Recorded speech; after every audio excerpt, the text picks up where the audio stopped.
Now, foreign direct investment in African countries hit a record $83 billion last year, according to the UN's World Investment Report. That's more than double the amount reported the year before. And some interesting facts emerged from that UNCTAD report. While companies from some of the world's biggest economies increasingly seek to expand into Africa, Japanese companies, it seems, are still pretty hesitant about doing business on the continent. Also, potential investors still see Africa as the least attractive destination. But Africa itself has also been helping to push up investments, with intra-African investment growing substantially, led by South Africa, Kenya, and Nigeria. And interestingly, while foreign direct investment into Nigeria also went up, it's still massively less than what it was in 2014-2015. Well, to make sense of all that, let's speak now to the macroeconomic policy analyst, Professor Ken Ife, who's also a lead consultant to ECOWAS, the World Bank, and the African Development Bank. Thank you so much for coming in. Always lovely to have the benefit of your range of economic experience. Thank you. Let's start with that headline-grabbing figure of $83 billion of investment into Africa. Largely, where is it coming from and where is it going? For the African continent, you have to look at the different regions. The big chunk actually went to the Southern African region. And of course, there's a bigger chunk in that that is due to the reorganizing their shares, and that was much more internal. Over 43% of world investment is intra-company, and is reflected more in South Africa. Yes. But apart from that, as you begin to look at other regions, Mozambique did well within the South Africa, and Zambia, so they all did well. Then the next in line is East Africa. You know, the East Africa story is because of the China Belt and Silk Initiative. Yes. Which is quite heavy. So about $4 to $5 billion, and it's a sustainable, investment going. That's the Horn of Africa. That's where they're doing most of that. And then you come down to West Africa. West Africa did a modest growth, obviously led by Nigeria. Nigeria captured $4.8 billion of that, followed by Ghana. In fact, the four musketeers in West Africa when it comes to FDI is Nigeria, Ghana, Cote d'Ivoire, and Senegal. So those three they run in billions. Then others will have to find their way of the 15 countries. Right. Central Africa was, zero growth. They were stable, but zero growth. And much of it is coming from DRC Congo, the Democratic Republic of Congo. Then, of course, the North Africa were in decline. Yes. Investment was in decline there. And so it's the usual suspects, is it? That the UK, the EU, who are treading very heavily in Africa. The US apparently stomping up several billions a year, and of course China as well. All of them investing heavily in Africa. Is that where the money's coming from? Oh yes, is China, UK, very strong investment coming from UK, and then you have Europe. And of course, United States. That's where the bulk. We can get into more details when we look to Nigeria. Yes. Give you very good example. Well, actually, but bear in mind though that what we're talking about is foreign direct investment. Yes, FDI. that is true. And the FDI, when we look at Nigerian figures, especially the last quarter, second quarter of this year, not 2021, you see a clear picture. FDI only accounts for less than 10% of Nigerians' capital importation. So even though it is high in the context of the 2021, but it is very small in the well, let's talk about that, because that's obviously what we're let's face it, that's what we're mostly interested in. I mean, according to those UN figures that you were pointing to, Nigeria getting more FDI last year than it did the year before. But that's a bit deceptive, isn't it? Because the FDI coming to this country has dropped considerably since 2014. Significantly. Yes, but I'm saying that it is still representing a very small proportion of capital importation. In fact, if you look at the figure of quarter two, 2022, the portfolio investment was 49%, even though that still was low, it was even below 1 billion for a quarter. It was 49%, and the FDI was 147 million, which is just 9.6%. Yes. Then you have the other investments that are accounted for 41%, altogether 1.5 billion dollars. But that's quarter. So by the time you get to December, you can add up all of them. And one thing that is remarkable about it, because we need to see the distribution. What sectors are bringing in this money? You have the banking sector is taking the chunk. About 42% is coming into the banking sector. Then that is followed by the financing sector, which is 13%. Production is also reasonably just around 15% for production. Agriculture is the one that should be next in line in terms of the distribution, sectoral distribution of these investments. Yes. But if you look at the sources are UK, heavy, for the, unbelievable. Just after this Brexit, we are getting a lot more investment from UK, 51% of the investment coming from UK, followed by Singapore, which is about 9%, and South Africa. And South Africa is very significant. Not only that South Africa is 8%, but it's very significant. Why? Because if you look at the banks that are the sources of these investments, the channels, they're all mostly South African banks. You have the Citibank accounting for over 20% of the money coming in. Then you have Barclays. Barclays taking the second chunk of 21%. And Stanbic. Those are three banks. So, I mean, so not only that we have South African investment coming into the country, but also South African banks are in the frontiers. Of course, you would say that much of the money coming in from China could well be coming through Stanbic and South Africa. Yes. So, it's very a strategic partner to Nigeria and South Africa. It's very interesting, isn't it? Because you were saying that the foreign direct investment just makes up a small percentage of the capital inflow into Nigeria. But that's what all the presidential candidates are talking about, that needs to dramatically increase. That's the way they're hoping to, reduce unemployment, strengthen the economy. There are many hostages to that fortune. Yeah. There are many hostages. First of all, the foreign direct investment refers to equity. Yeah. Investment that come into equity in companies from foreign companies. That's what I'm referring to. There are tens of billions of dollars of domestic investments. Right. As captured by the Nigerian Investment Promotion Council. You cannot go and tell me that what is coming in, all that money being spent in Lagos, in Lekki, $560 million. No, huge. Yeah. But they don't fall into the definition of foreign direct investment.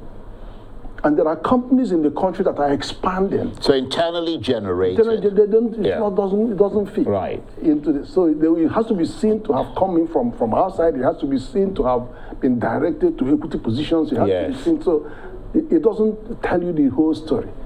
Dangote, it's not $19 billion is put in the refinery. Have you seen that? That's not reflected in the FDI figures. But there's another area too, the destination of the investment. Lagos accounts for 68% of the investment, the destination. So it takes the more than... Bulk goes to Lagos. Abuja, of course, accounts for 30%. The next one would have been Port Harcourt and maybe Kanu, but those are where the bulk of the investment. That's very interesting. But of course, also we don't consider diaspora remittance. Diaspora remittance is $26 billion on record, going down to just over $5 billion because of all this COVID and all that stuff and foreign market stuff. But the real value is over 35 billion. That's the things we are talking about are what we measure. But how many? Yes, I see what you mean. There's a lot of it. It's a bit like the Nigerian economy, the informal sector and the formal sector. And also, when you look at West Africa and Africa, you see intra and inter-regional trade. We began the same story with Europe about 40 years ago. And all of us had the same 10% intra-regional trade. But by now, Europe has 70% intra-regional trade, and we are still logging 14%. We're still on the sidelines, basically. But what it is because over 60% of what goes on between these countries are informal, and are not being captured. Absolutely. So trade is going on. but they're not being captured. That's a very good point. And returning to the wider African continent, that investment report seems to suggest that of the big global economies, Japanese companies seem to be reluctant to invest in Africa. Why is that, given the huge size of Japan's economy? Well, you have to also think about the profile of the Japanese industry. Japan is not in the solid mineral kind of investment. They were what they were just because of investment in human capacity. Yes. In electronics, in cars. So what are you actually going to be supplying to? And that tends to be attractive to more developed economies, isn't Absolutely. it? Yeah. So if you see they can afford to pay for it. If they go to put a plant in America, they can put $10, $20 billion in a plant in America. Knowing that they'll get their money back. Yeah, I know. So we can't. Whereas China is a different animal altogether. Yes. If you look at the trade imbalance between Nigeria, it's about just over 2.5 trillion naira trade imbalance in one quarter between Nigeria and China. Is because China is in everything. It's commodities and food, anything and everything. Yes. And we're falling victim to that and importing anything, including toothpick and furniture and everything from China. Well, what is interesting about the Japanese thing is that FDI into Africa in 2013 hit a record $13 billion, but it's been dropping every single year since then. So maybe they suddenly woke up and thought, wait a minute, why are we putting money? I mean, nobody's going to buy a brand new car. They'd rather buy a second-hand car. Yeah, but their cars are dominant in the industry. Yeah, they are. You know, 7 out of every 10 cars you see are Japanese cars.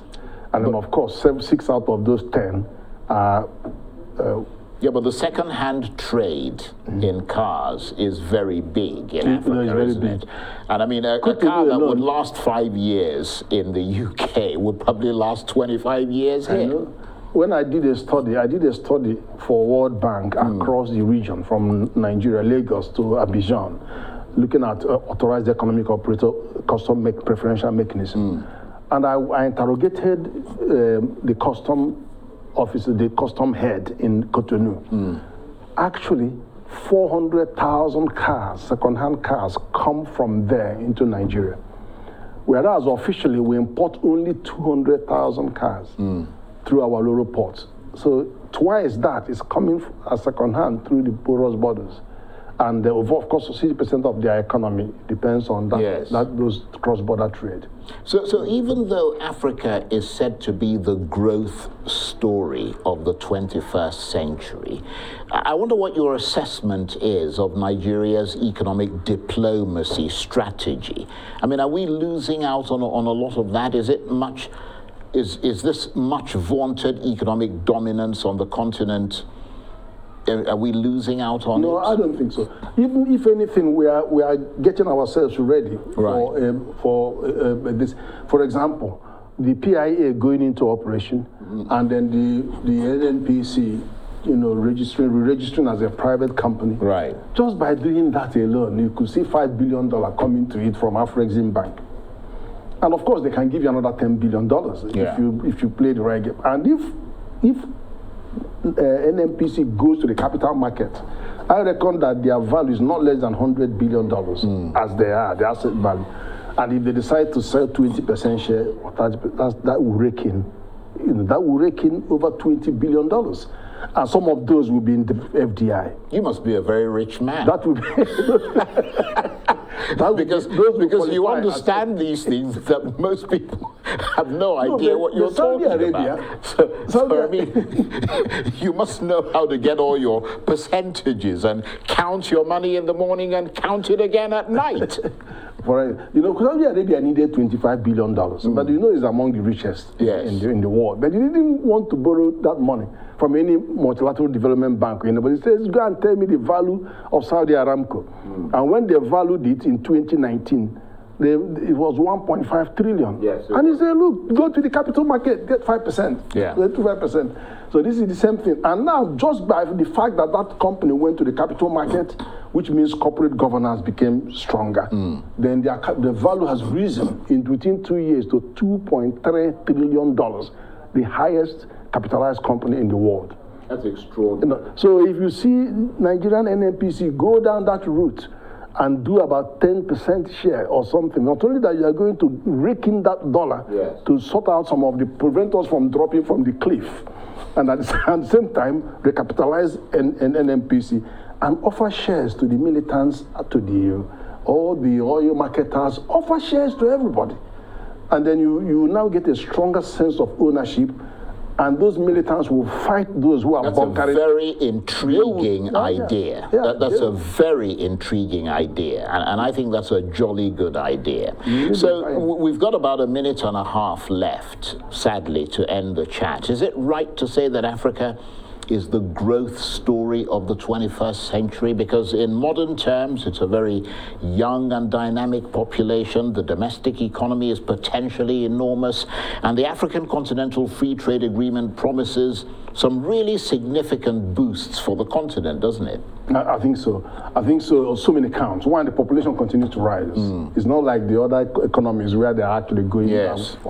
Then second thing is that the solid minerals in the continent are just, Nigeria, 44 solid minerals in mineable quantity, only accounting for 0.3% of our GDP. We've got a huge gap in there compared to South Africa, which is a dominant revenue earner. Then of course, we have oil, we have gas, and in good quantity to fuel to do the transition plans. So the right policies is what we need. That's what it needs. But also the intra-regional market that has been opened up. I remember saying to some of our member states that West Africa alone, government procures $100 billion government procurement. I said, could you consider that could be an investment coming into West Africa if you do regional procurement, open up the regional procurement so that all the countries can, use like 100 billion being injected into your economy rather than fleeing from your economy. That's just government procurement. I have to say, listening to you gives me hope for this country. Thank you very much indeed. Professor Ken Ife is a macroeconomic policy analyst and lead consultant to ECOWAS, the World Bank, and the African Development Bank. Thank you.